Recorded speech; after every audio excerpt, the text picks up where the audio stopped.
Live Zone. Well, the clock is ticking, and soon DC's emergency curfew for young people will expire, sparking even more concern from officials about youth takeovers in the district as the weather gets warmer.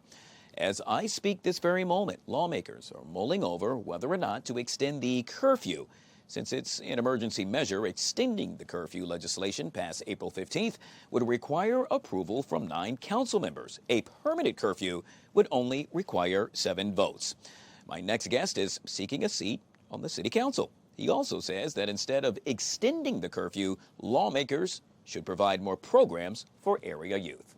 Please welcome Representative Oye Owolewa back here to the Live Zone. Representative, it's always good to see you, sir. Welcome back to the show. Thanks for having me.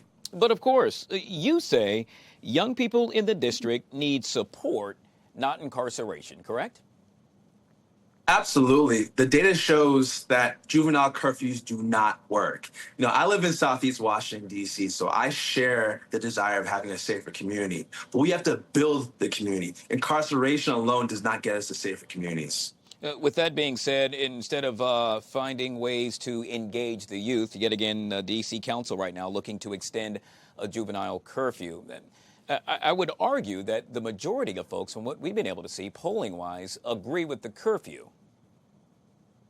I understand what polling says, but we also need a government that's proactive, that's not just reactive. I live in Southeast, and every summer there is the Goodman League where hundreds of people, regardless of age, come to watch basketball. And there's no fights, there's no shootings, and there's no violence. We need to bring programs, especially to the Navy Yard, so these young people can actually engage peacefully and civically. Yeah. Them being outside is not the problem. It's the fact that they don't know how to channel their emotions and focus. That's the issue. I would have to agree with a part of that. I live in the Navy Yard. I have been made privy to many a times, right from my building, from my window, watching these young folks act in a manner that is not becoming, if you will. And so I'm curious, you and I, before, we were young, and if someone said to me, hey, I got a program for you that you should take part in, and/or hey, go hang out with your friends and be somewhat destructive, perhaps I might seek the latter. And so I'm curious, what programs or how do we get the youth involved in these programs when they're also given an option to act out if that curfew is not in place? Well, first of all, we have to remember that there is a curfew right now and it's not working. Number two, rather than just say, hey, come to my event, we should ask people what they want to do, whether it's having a film on the commons or doing jump rope or all these other things that kids may enjoy doing. They'll rather do that than basically fight and cause drama.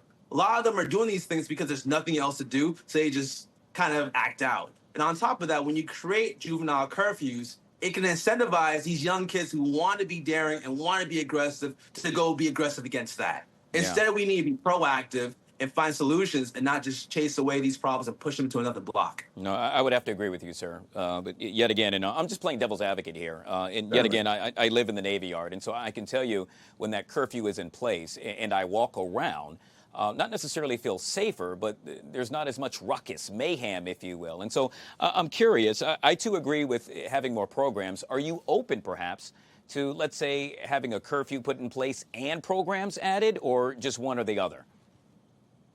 Well, when this curfew was first implemented in 2025, the council said they were going to create a program and create a solution. And 30 days later, we're in the same problem. So whether we put together another curfew, extend it for another 90 days, or make it permanent, that doesn't address the problem. 6 years ago, these kids were in elementary school and they lost 2 years of engaging with each other because of the pandemic. And right now, we're seeing the consequences of not putting that time in them. Right now, the biggest resource isn't just money, it's also positive time, because in 4 years, these kids will be going to college, hopefully. And we want to make sure they're prepared for that. Yeah, and yet again, something needs to be done. It's definitely gotten out of hand. We are awaiting the results, if you will, with the D.C. Council voting as to whether or not to extend that curfew, and hopefully we'll get that sometime in the near future. To your point, perhaps this is just a Band-Aid on something that really needs to be addressed on a major level, and hopefully that will be the case sometime in the near future. We have been speaking with Oye Owolewa, a D.C. representative and now candidate for City Council. It is always a pleasure to have you on the show, my friend. Thanks for having me. You bet. All right, folks, we'll take a quick break, and we'll be right back.